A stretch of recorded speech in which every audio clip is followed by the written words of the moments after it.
Bom dia, primeirão, tudo bem com vocês? Estamos de volta nessa quarta-feira.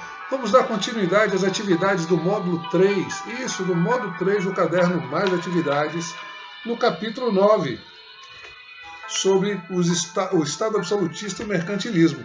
Todo mundo agora na página 34, beleza? Então vem comigo e nunca é demais falar você que ainda não mandou atividade. Amigo, corra. O prazo é até agora, sexta-feira, hein? Beleza? Então vamos lá, sem demora. Vem comigo, DJ. Alô, produção. Troca o slide, baixa o som e vamos lá. Página 34, questão 20, galera. A tranquilidade do súdito só se encontra na obediência. Sempre é menos ruim para o público suportar do que controlar, incluso o mau governo dos reis, do qual Deus é o único juiz. Aquilo que os reis parecem fazer contra a lei comum funda-se geralmente na razão de Estado, que é a primeira das leis por consentimento de todo mundo, mas que é, no entanto, a mais desconhecida e a mais obscura para todos aqueles que não governam.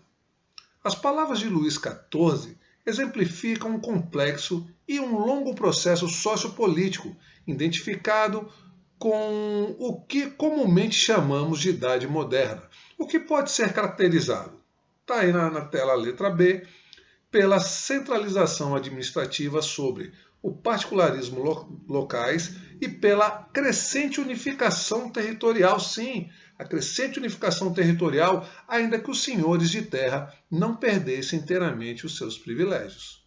Beleza? A consolidação da monarquia inglesa. Questão 21. Em relação à formação dos Estados nacionais modernos, é correto afirmar que, estou falando da consolidação da monarquia inglesa, o absolutismo e o poder centralizado no monarca foram as bases iniciais para a formação do Estado Nacional moderno. Então, gente, é letra A. Na questão 22, escrito em 1601, século XVII e 1102, Hamlet é um drama de autoria de William Shakespeare. A peça representa a história de Hamlet, o príncipe da Dinamarca, que volta ao seu país depois de ter recebido a notícia da morte de seu pai. Ao retornar ao castelo de Elsinore, percebe que sua mãe, recém-viúva, casou-se com Cláudio, irmão do rei morto, que se apossou do trono do reino. O conflito agrava-se quando o espectro do falecido rei aparece a Hamlet, relatando-lhe que ele havia sido assassinado pelo seu irmão. Hamlet procura vingar a morte do seu pai e combater o usurpador do poder. As consequências do conflito interno à monarquia dinamarquesa redundam em sofrimentos, mortes e conquistas do país por um exército estrangeiro.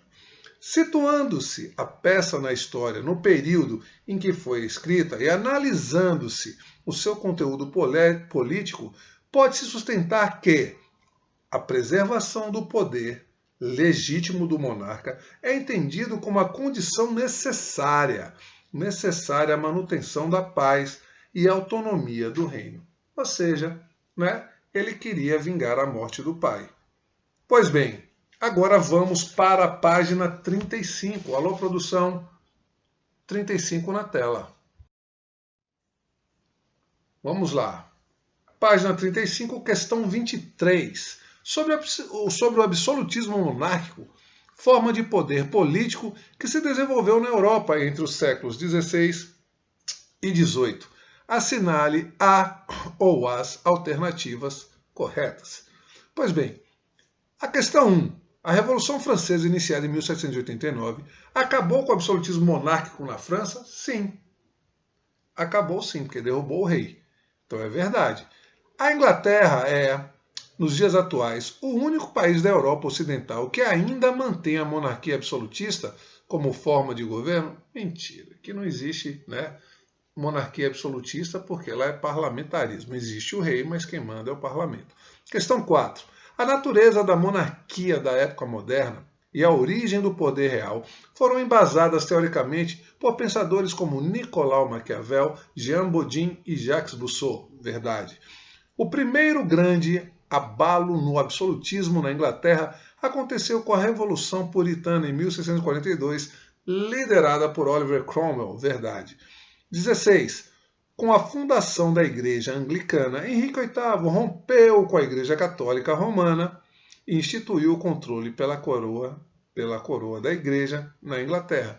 Verdade, porque ele vai formar a Igreja Anglicana, né, e vai poder se casar com Ana Bolena, sendo que ele é o monarca, o rei da Inglaterra e o papa da Igreja Anglicana. Então ficaram corretas o número 1, 4, 8 e 16, totalizando 29 pontos.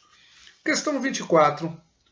Em um dos diálogos da peça intitulada Henrique VIII, de William Shakespeare, encenada em 1613, século XVII, a rainha católica Catarina I, esposa do rei, desabafava.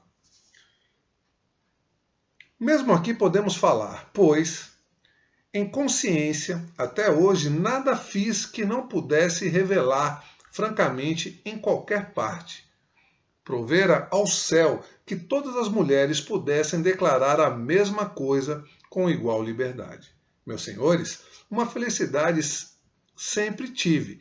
Isso de não ligar nunca a importância ao fato de meus gestos comentados serem por toda a gente, de ficarem sobre a vista de todos e como alvo dos ataques da inveja e da calúnia, tão certa me acho de ter vida limpa.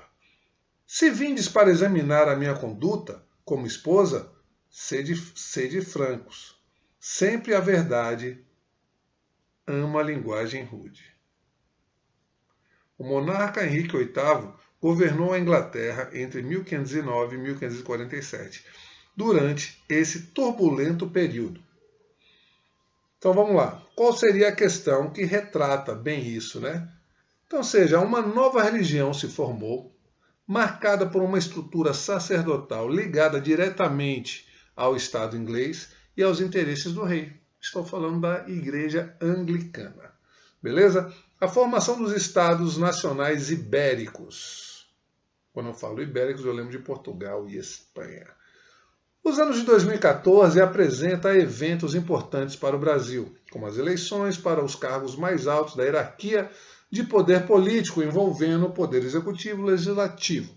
Assim como o Brasil, outros países do mundo também têm eleições para escolher os governantes. Porém, nem sempre na história o poder político foi democrático.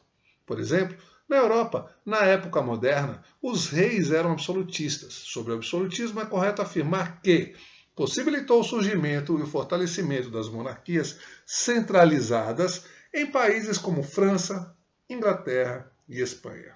Então ficou letra C. Vamos agora todos para a página 36. Produção pulou. Questão 26 na tela, galera. Sobre as relações entre os reinos ibéricos e a expansão ultramarina, é correto afirmar que a Guerra de Reconquista teve um papel importante na organização do Estado português. Eu estou falando quando expulsaram os muçulmanos, né, do território português e depois a Espanha, aquele território de Granada. Mas aqui estamos falando só de Portugal, né? Uma vez que reforçou o poder do rei como chefe político e militar, garantindo a centralização do poder, requisito para mobilizar recursos a fim de bancar a expansão marítima e comercial. Então falamos isso sobre, né, quando Portugal, né, consegue expulsar os muçulmanos e aí eles vão começar a adentrar as navegações. Pois bem, a questão 27.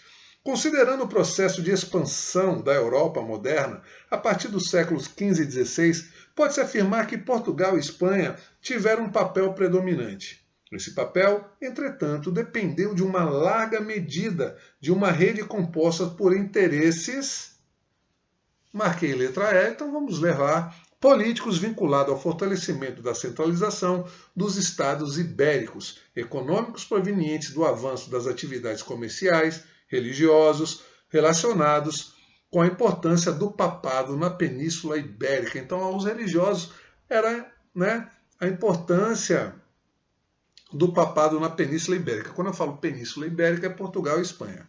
Pois bem, e intelectuais decorrentes aos avanços científicos da Renascença, que viram na expansão a realidade de suas teorias sobre a geografia e astronomia. Ou seja, daí então é todo aquele contexto que vai acontecer aqui na Idade Moderna, né, galera? Pois bem, questão 28.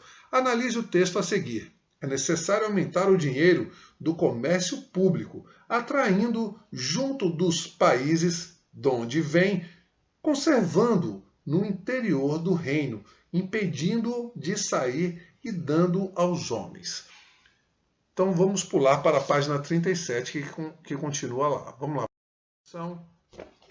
Pois bem, meios para dele retirarem lucros. Só o comércio e tudo o que ele depende é capaz de produzir grande efeito.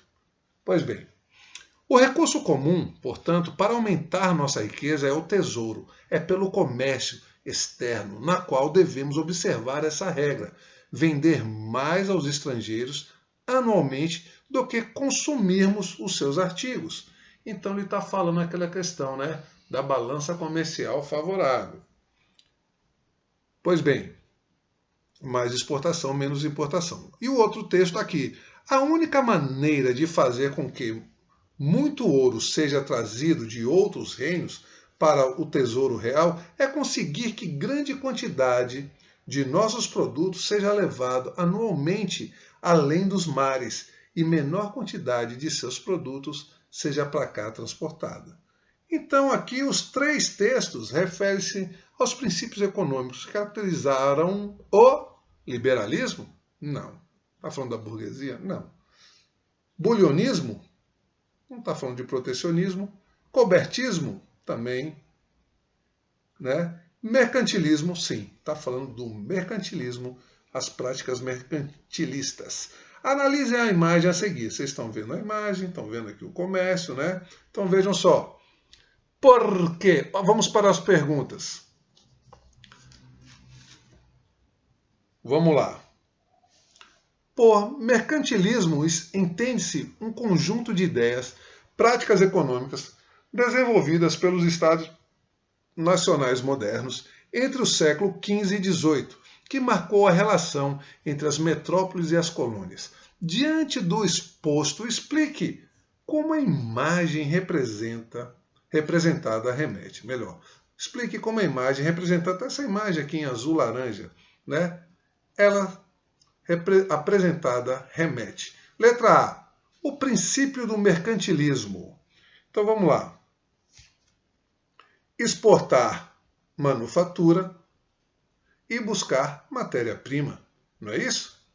Aonde nós vamos buscar a matéria-prima, produzir a manufatura e depois vender essa manufatura. B. A relação entre as metrópoles e as colônias. Pois bem, as metrópoles monopolizam o comércio com as colônias. É o pacto colonial. Beleza? 30. Para fortalecer o seu papel social durante a Idade Moderna, a burguesia apoiou a centralização do poder monárquico, esperando que fossem criadas regulamentações para a economia. Assim, os comerciantes e os monarcas acabaram formando uma parceria, já que ambos lucravam com o crescimento do comércio. Era aliança, né? Estrutura-se o mercantilismo e um conjunto de práticas econômicas. E cada estado, o mercantilismo assumia diferentes características, melhor dizendo, dependendo do contexto do político e econômico, mas haviam práticas comuns em todos os países. Relate 3 práticas comuns do mercantilismo adotadas pelos monarcas absolutistas. Então a primeira é o metalismo. Metalismo é quanto mais metais, né, tiver aquela nação, mais rica será. A segunda é a balança comercial favorável. Mais exportação e menos importação. Se eu exporto mais, eu vendo mais, entra dinheiro. Se eu compro mais, né, a balança fica negativa, porque sai dinheiro e aí o saldo é negativo. Pois bem, e a última, eu vou falar sobre o protecionismo, no qual o produto nacional daquele país tem que ter um imposto menor do que o produto estrangeiro. Por isso que dá uma proteção. Porque se você colocar o produto nacional com o mesmo valor do produto estrangeiro, todos vão comprar o produto estrangeiro. Beleza? Então a indústria nacional, o produto nacional, deixa de vender. Beleza, galera? Beleza, beleza, beleza? Então vamos agora relaxar, porque terminamos o caderno mais atividades do módulo 3. Ah, que bom, eu também agradeço. Então, galera, presta atenção aqui. DJ, solta o som. Avisando a vocês que amanhã estaremos juntinhos e aproveita o tempo. Agiliza a vida, regulariza aí os débitos das atividades e manda pra gente. Ou pode mandar aqui para a plataforma do Mundi ou para o e-mail do professor André Tavares, que é andreptavares@gmail.com. Beleza? Aguardo, aquele abraço e até amanhã.